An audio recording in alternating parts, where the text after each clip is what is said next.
சங்கி அமைச்சர்ன்ற வார்த்தை, அதுக்கு இவர் வந்து பாத்ரூம்ல 3 மணி நேரம் உட்காந்துருந்தவர் அப்படின்னு சொல்லிட்டு. இல்லை, அதாவது இன்னைக்கு நேரலையில் பார்க்கும்போது நமக்கு இதெல்லாம் ஒரு மாதிரி புதுசாக இருக்குது, இன்னொரு பக்கம் சுவாரஸ்யமாகவும் இருக்குது. அப்போ அவங்க என்ன நினச்சிருப்பாங்க, இவங்கெல்லாம் தற்கொலைங்க தான், நம்ம 2 கேள்வி கேட்டோம்னா இவங்க மாட்டிக்குவாங்க, இவங்களை எக்ஸ்போஸ் பண்ணிடலாம் அப்படின்லாம் ஒரு பெரிய கனவோடு நம்பிக்கையோடு சட்டசபைக்கு வந்திருப்பாங்க. ஆனால் இங்கே வந்த பிறகு பார்த்தீங்கன்னா இவங்க ஒரு வார்த்தை சொன்னோம்னா அவங்க வந்து ஒரு 10 வார்த்தை இதாக தேறிட்டாங்க. ஏன்னா அது வந்து அவங்களுக்கு வந்து ஒரு பெரிய அதிர்ச்சியை கொடுத்துருக்கு. நம்ம மாண்புமிகு நம்ம கரூர் கம்பெனி மன்னிக்கணும், நக்கல்யா அவனுக்கு. ஒரு எதிர்க்கட்சி தலைவர்ன்ற தாண்டி வந்து இது திமுக ஒரு பெரிய அடியாக இருக்காதா? ஏன்னா சட்டமன்றத்தில் வச்சு ஒரு கைதான விஷயத்த வந்து இந்த அளவுக்கு மோசமாக சொல்லுது. இல்லை, இந்த விஷயம் குறித்து சொல்லணும் அப்படின்னா அது சட்டமன்றத்தில் பேசித்தான் மக்களுக்கு தெரியணும்னு அவசியம் இல்லை. புகழ் பாடுற விஷயங்களை பார்த்துருப்பீங்க, அதுக்கு டிஎம்கேலும் சூப்பர் சிங்கர் மாதிரி பண்ணாதீங்கன்னு சொல்லி எதிர்க்கட்சி தலைவர் சொல்கிறாரு. சட்டசபையில் உங்களை புகழ்வதன் மூலமாக உங்களுடைய குடும்பக்குள்ள இடம் பிடிக்கிறதுக்கு அவங்க ட்ரை பண்ணுவாங்க. விஜய் அவர்கள் எந்திரிச்சு அவர்களுடைய உறுப்பினர்கள் வந்து வான் பண்ணும், நீங்கள் இந்த மாதிரி பண்ணுறதை நான் ரசிக்கலை, தயவு செஞ்சு அதை பண்ணாதீங்க, அது மக்களுக்கும் பிடிக்காது அப்படிங்கிறத அவர் எடுத்து சொல்லணும். இந்த மாதிரி ஃபைல் ஓப்பன் பண்ணி காட்டுங்க பார்ப்போம் அப்படின்னு சொல்லிட்டு. உண்மை இருக்கு, ஊழல் நடந்த முகாந்திரம் இருக்கு அப்படின்னா உடனடியாக அதற்கான நடவடிக்கையில நீங்க இறங்கணும். அப்ப ஏற்கனவே தப்பு பண்ண ஒருத்தருடைய ஆதாரம் உங்ககிட்ட இருக்கும்போது நீங்க என்ன பண்ணணும், தாமதிக்காமல் அதன் மீது நீங்க நடவடிக்கை எடுக்கணும். ஜோசியம் பார்த்து மஞ்சள் துண்டு போட்டதெல்லாம் ஆல்ரெடி தமிழோட பார்த்துருச்சு. அது லோகேஷ் கனகராஜ் தானே, அவர் ஏன் வந்து எம்எல்ஏ சீட்டு கேட்டாரு அப்படின்னு. ஆக்சுவலி பார்த்தீங்கன்னா அந்த செய்தியை பார்த்த பிறகு நான் லோகேஷ் கனகராஜ் கிட்ட கேட்டேன். ஓகே, நீங்களே ஃபோன் பண்ணி கேட்டேன். ஆமாம், நானே கேட்டேன். அவர் தலைவர்.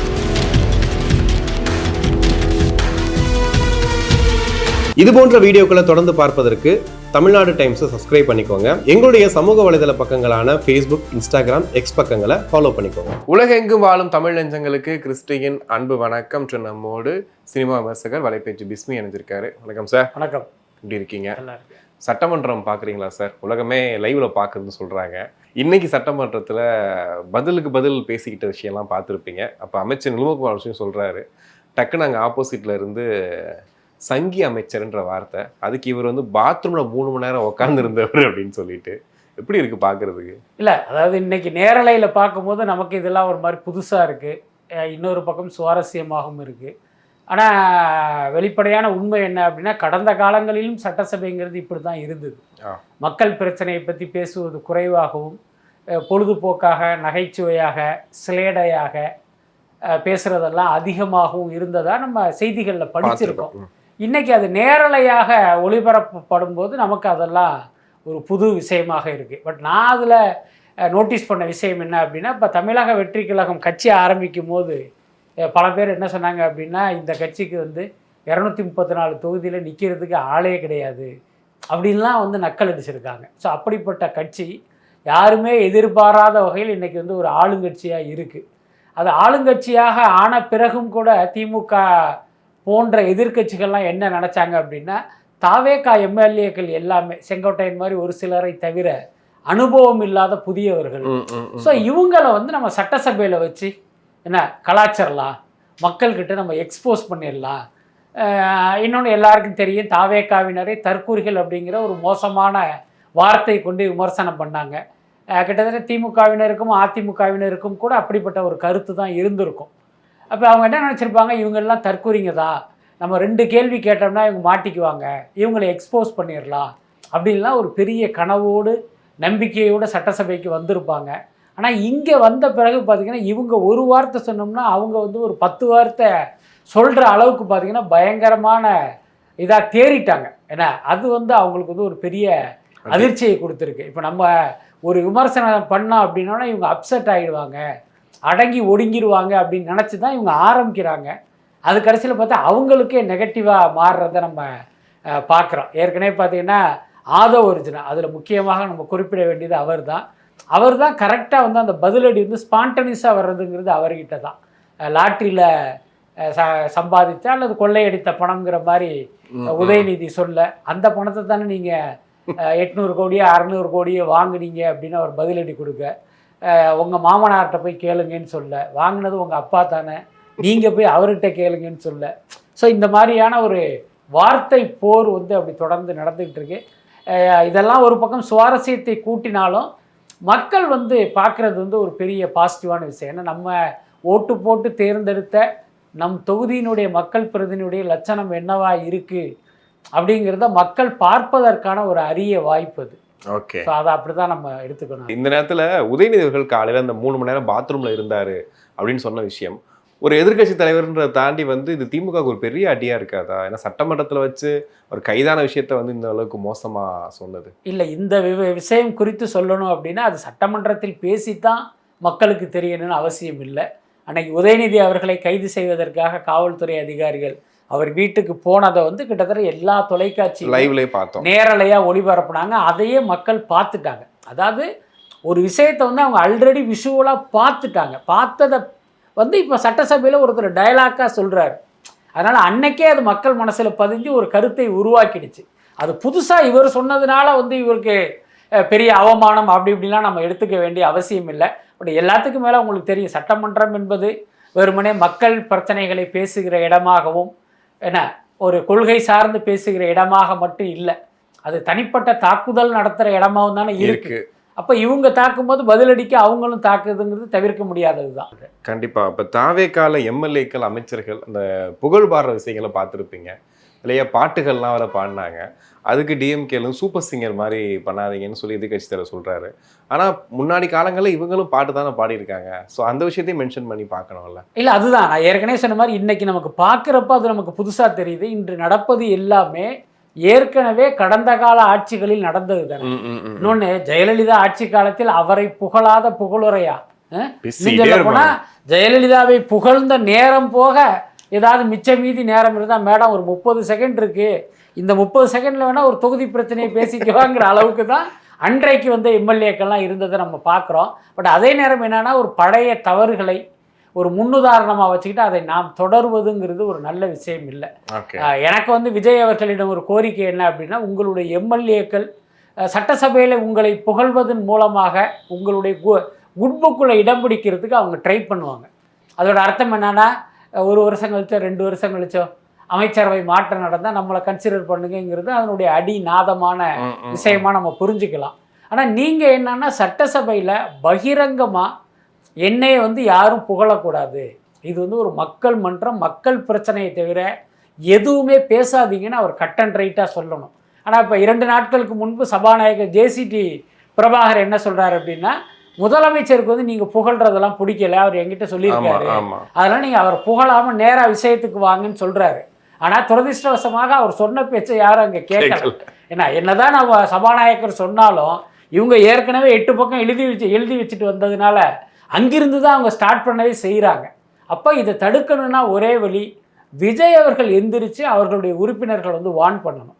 நீங்கள் இந்த மாதிரி பண்ணுறதை நான் ரசிக்கலை, தயவு செஞ்சு அதை பண்ணாதீங்க, அது மக்களுக்கும் பிடிக்காது அப்படிங்கிறத அவர் எடுத்து சொல்லணும். ஓகே, அது வரைக்கும் இந்த புகழ் உரைகள்ங்கிறது தொடரத்தான் செய்யும். இல்லை, இன்னைக்கு கூட பேச மாட்டாருன்னு சொல்லிட்டு சொல்கிறோம். ஒரு 3 நாளாக அமைதியாகவே இருந்தார் அப்படின்னு. இப்போ நேற்று பேசும்போது டக்குன்னு ஒரு விஷயம் சொல்கிறாரு, அதுவும் வந்து எச்சரிக்கையாகவும் சொல்கிறாரு. ஒரு 3 ஃபைல் என்கிட்ட இருக்குது, நான் எப்போ வேணாலும் ஓப்பன் பண்ணுவேன் அப்படின்னு சொன்னது. அதுக்கு இன்றைக்கி எதிர்வினையாக ஆட்டியிருக்காங்க. இந்த மாதிரி ஃபைலை ஓப்பன் பண்ணி காட்டுங்க பார்ப்போம் அப்படின்னு சொல்லிட்டு. இதை எப்படி பார்க்குறீங்க?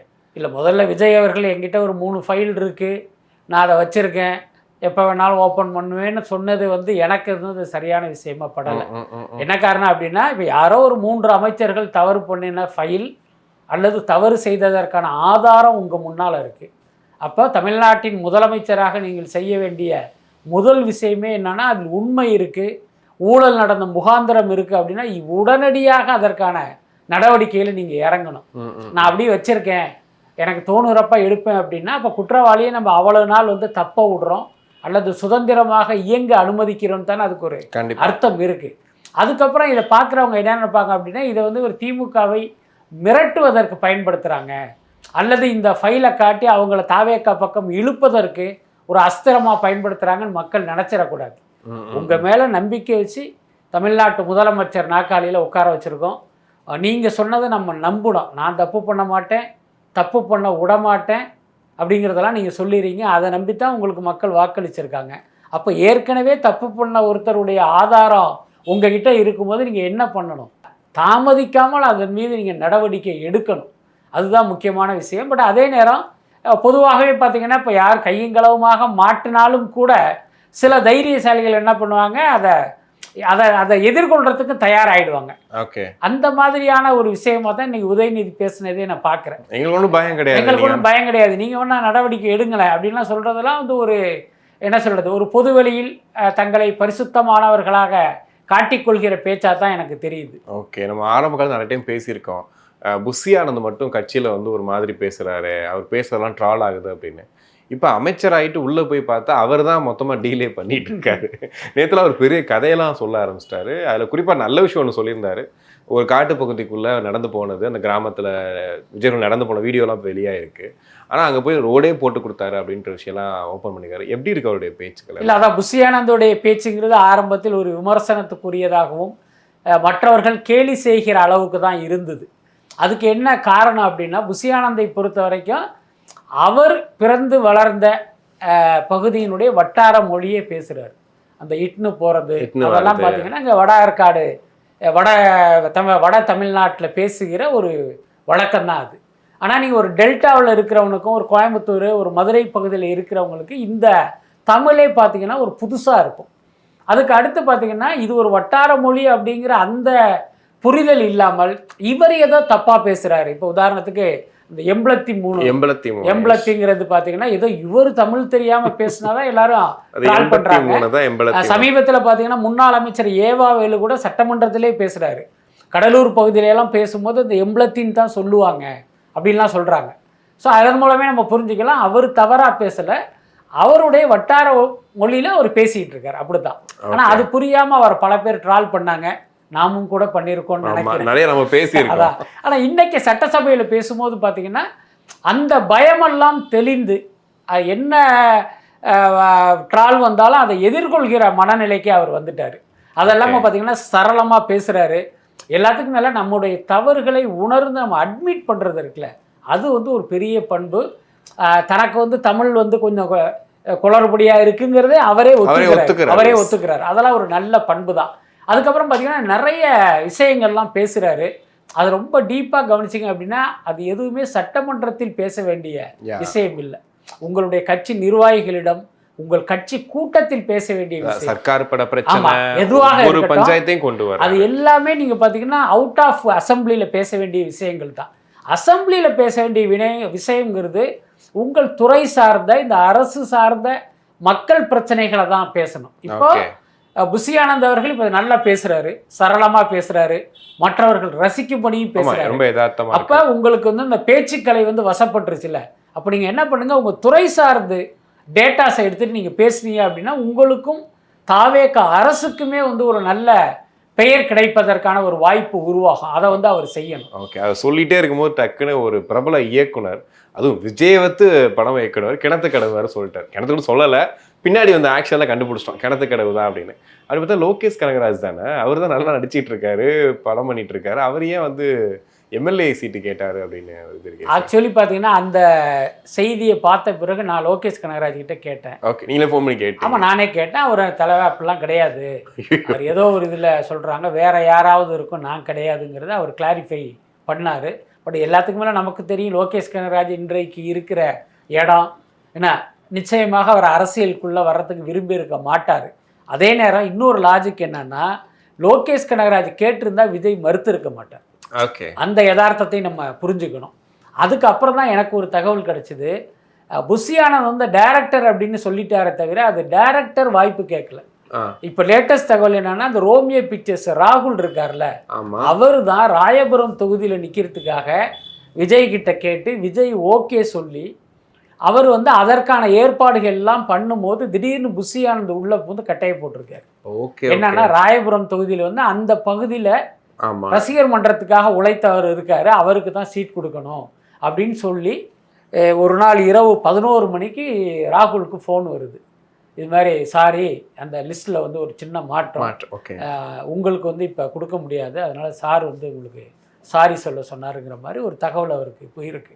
அப்போ நான் என்ன புரிஞ்சுக்கிட்டேன் அப்படின்னா, ஒன்று தயாரிப்பாளர்னு சொல்கிறதுக்கு பதிலாக புஷி ஆனந்த் வந்து கொஞ்சம் பதட்டத்திலேயோ அல்லது ஞாபக மறதியாகவோ இயக்குனரும் சொல்லிட்டாரு. அப்படி இல்லைன்னா ராகுலையே அவர் இயக்குனராக நினைச்சிட்டு இருக்கலாம் மேபி ஸோ சொல்லும் அந்த போது. மாதிரி. ஸோ மொத்தத்தில் வந்து லோகேஷ் கனகராஜ் கிடையாது, அதை நம்ம உறுதியாக சொல்ல முடியும். இந்த தகவலும் கூட ரொம்ப ரிலையபிளான ஒரு சோர்ஸில் கிடைத்த தகவல் தான் இதுவும் கூட. கண்டிப்பா. முன்னாள் அமைச்சர் KN நேரு அவர்கள் ரேஷன் அரிசி தான் சாப்பிட்றாங்க சுகர் பிரச்சனை. அது எனக்கு பெரிய அதிசயமாக இருந்துச்சு. ஏன்னா ரேஷன் அரிசி சாப்பிட்டா சுகர் குறையும் அப்படின்னு வந்து ஒரு கருத்தை சொல்கிறாரு. அது அப்படி வந்து எந்த மருத்துவ உண்மையும் அதுக்குள்ளார கிடையாது. பட் அதே நேரம் நார்மலாக என்னென்னா பச்சரிசியில் சோறு சாப்பிட்டீங்க அப்படின்னா சுகர் அதிகமாகும், புழுங்கல் அரிசியில் சாப்பிட்டீங்கன்னா சுகர் வந்து கொஞ்சம் அதை விட கொஞ்சம் கம்மியாகிடும், கொஞ்சம் லெவல் குறையுங்கிறது ஒரு நிரூபிக்கப்பட்ட உண்மை. அதன் காரணமாக வேணால் இவர் வந்து புழுங்க அரிசியில் சோறு சாப்பிடுவதற்கு வாய்ப்பு இருக்குது. ஆனால் ரேஷன் அரிசி சாப்பிட்டா வந்து உங்களுக்கு இது குறையுங்கிறதுக்கு எந்த இதுவும் இல்லை. பட் சும்மா ஏதோ ஒரு பெருமைக்காக சொன்னதாக தான் எனக்கு தோணுது. ஓகே, இப்போ இன்னைக்கு கூட விவாதம் பெருசாக வெடிச்சது எம்எல்ஏக்களுக்கு காரு. எதுக்கு எம்எல்ஏக்களுக்கு காருன்னு சொல்லிட்டு திமுக சொல்லிட்டாங்க 59 எம்எல்ஏக்கு கார் வேண்டாம் அப்படின்ட்டாங்க, கம்யூனிஸ்ட்டும் வேணான்ட்டாங்க. டிவிக்கேல யார் ரொம்ப நலிவடைஞ்சிடும் அவங்களுக்கு கொடுத்தா போதும் அப்படின்னு. ஆனால் இவங்க சொல்கிற கதை அன்றைக்கி சொன்ன மாதிரி நீங்கள் இந்த லவ் பண்ண போது கார் இல்லைன்னு சொன்ன ஒரு லிஸ்ட்லாம் பார்த்தா அவரே அவ்வளோ வச்சிருக்கிறாரு. அப்புறம் எதுக்கு இந்த கார் கொடுக்கணும் அப்படின்னு. ஆமாம், இந்த விஷயத்தில் விஜய் அவர்கள் வந்து கொஞ்சம் தன்னுடைய தாராளத்தை ரொம்ப காட்டிட்டார் அப்படின்னு தான் நான் நினைக்கிறேன். நியாயமாக அப்படி ஒரு அறிவிப்பை அவர் வெளியிட்டிருக்க கூடாது. என்ன காரணம் அப்படின்னா, ஒரு கார் வாங்கி கொடுக்குறாரு, மாதம் 1 லட்சம் கொடுக்குறாங்கன்னு பார்க்கும்போது உங்களுக்கு சாதாரணமாக தெரியும். ஆனால் நீங்கள் யோசிச்சு பார்த்தீங்க அப்படின்னா ஒரு உறுப்பினருக்கு வந்து 75,000 பராமரிப்பு, என்ன டீசல் செலவாக எடுத்துக்கலாம். 25,000ங்கிறது டிரைவருக்கான காசாக நீங்கள் எடுத்துக்கிட்டிங்கன்னா 1 லட்ச ரூபா. என்ன அப்போது 234 எம்எல்ஏக்கள் அப்படின்னா அதுவே ஒரு மாதத்துக்கு 2,35,00,000 ஆகிடுது. அப்போ நீங்கள் வருஷத்துக்கு என்ன ஆகும், 5 வருடத்துக்கு என்ன ஆகும், அதுக்கப்புறம் கடனை தள்ளுபடி பண்ணிடலாமே. அதுக்கு கிட்டத்தட்ட பார்த்தீங்கன்னா ஒரு 250 300 கோடி ரூபா இதுக்காக செலவாகுது. அதுக்கப்புறம் இவங்களுக்கு கார்னா நீங்கள் ஏதோ ஒரு காரெல்லாம் வாங்கி கொடுத்துட முடியாது. இவங்க ஒருத்தர் பார்த்தீங்கல்ல இன்னோவா காராக கொடுங்கன்னாரு, அதேமாதிரி இன்னொருத்தர் பென்ஸ் கேட்டாலும் கேட்பாரு. மொத்தமாக நீங்கள் சாதாரணமாக சொல்லணும் அப்படின்னா ஒரு 30 - 35 லட்ச ரூபா செலவில் தான் இவர்களுக்கு கார் வாங்கி கொடுக்கும். அதுவும் ஒரு எஸ்யூவா தான் இருக்க முடியும். ஆமா, அப்படி பார்த்தீங்கன்னா காருடைய காஸ்ட் மட்டுமே கிட்டத்தட்ட 75 கோடி ரூபா. அப்போ இது வந்து மக்கள் பணம் தானே. எல்லாத்துக்கும் மேலே எல்லார்கிட்டையுமே கார் இருக்கு. என்ன கார் இல்லாத 10-15 கார். ஆமாம், 1க்கும் மேற்பட்ட கார்கள் தான் இருக்கு. அதில் ஒருத்தர் பெருமையாக வேற சொல்றாரு, என்கிட்ட ஏகப்பட்ட கார் இருக்கு, ஆனால் இந்த காரில் வர்றது தான் எனக்கு கவர்மெண்ட் கொடி கட்டின கார் அப்படின்னு. அப்படியெல்லாம் ஒன்றுமே கிடையாது. நீங்கள் உங்கள் சொந்த கார்லேயே கூட நீங்கள் வந்து கொடியை கட்டிட்டு வரலாம். பென்ஸ் கார்ல தானே கொடி கட்டிருக்காங்க. அல்லது நீங்கள் வந்து அந்த இதை சிம்பிளை போட்டுட்டு வரலாம். அதெல்லாம் எந்த தடையுமே கிடையாது. அதனால இது வந்து ஒரு சரியான நடவடிக்கை இல்லை. பட் இதில் பாராட்டத்தக்க விஷயமா நான் பார்க்கறது, எங்கள் எம்எல்ஏக்களுக்கு காரு வேண்டாம் என்ற திமுகவுடைய நிலைப்பாடு, அப்புறம் நம்ம கூட்டணியில் இருக்கமேங்கிறதுனால இதை ஆதரிக்காமல் அதற்கு எதிரான ஒரு நிலைப்பாட்டை எடுத்த கம்யூனிஸ்டுகளுடைய அந்த கருத்து, இதெல்லாம் நிச்சயமாக நம்ம வரவேற்கணும். பட் ஆனால் இப்போ விஜய் அவர்கள் இந்த விஷயத்தில் வந்து தன் முடிவை மறுபரிசீலனை செய்து வந்து ஒரு சரியான முடிவை எடுத்தால் நல்லா இருக்கும்னு நினைக்கிறேன். கண்டிப்பாக சார், நிறைய விஷயங்கள் பேசணும். அதுக்கு நன்றி.